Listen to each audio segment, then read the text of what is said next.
Olá, eu quero com este vídeo dar uma resposta aos comentários dos CCBanos. No meu vídeo anterior, quando eu denunciei a concepção equivocada da CCB, quando afirmam que a Bíblia contém a palavra de Deus. Não afirmam que a Bíblia é a palavra de Deus, mas que contém a palavra de Deus. Eu escolhi um comentário representando todos os comentários. Olha o que a pessoa diz. A Bíblia é um conjunto de livros onde contém a palavra de Deus. Confirma só aquilo que eu havia dito no vídeo.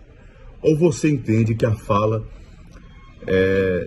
de apóstolos e Satanás é inspirada por Deus.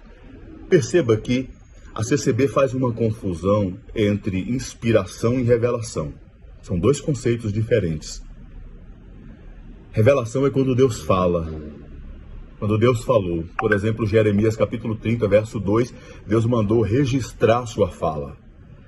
Só que inspiração é o relato de toda a história da redenção, que inclusive tem a voz de Deus. Inspiração é a ação do Espírito Santo sobre alguns homens, movendo esses homens para que eles escrevessem todas as Escrituras de forma inerrante e infalível. Por exemplo, 2 de Timóteo, capítulo 3, verso 16, diz que toda a Escritura é inspirada por Deus. E não apenas a voz de Deus, não apenas quando Deus fala, mas toda a Escritura. Óbvio que Paulo está falando do Antigo Testamento, porque o cânon não havia se fechado ainda. Mas no Antigo Testamento nós temos a Satanás falando no livro de Jó, nós temos espíritos enganadores falando. Perceba a confusão. Eles confundem a inspiração com a fala das personagens da Bíblia. Realmente a fala do diabo não é inspirada, mas o relato sobre a fala, sim. O relato é inspirado pelo Espírito Santo. 2 de Pedro também, capítulo 1, verso 21, diz que homens falaram da parte de Deus, movidos pelo Espírito Santo. E o mais grave é quando eles afirmam e questionam se a fala dos apóstolos era inspirada como se fosse a voz de Deus. 2 de Tessalonicenses, capítulo 3, verso 13, tem a resposta.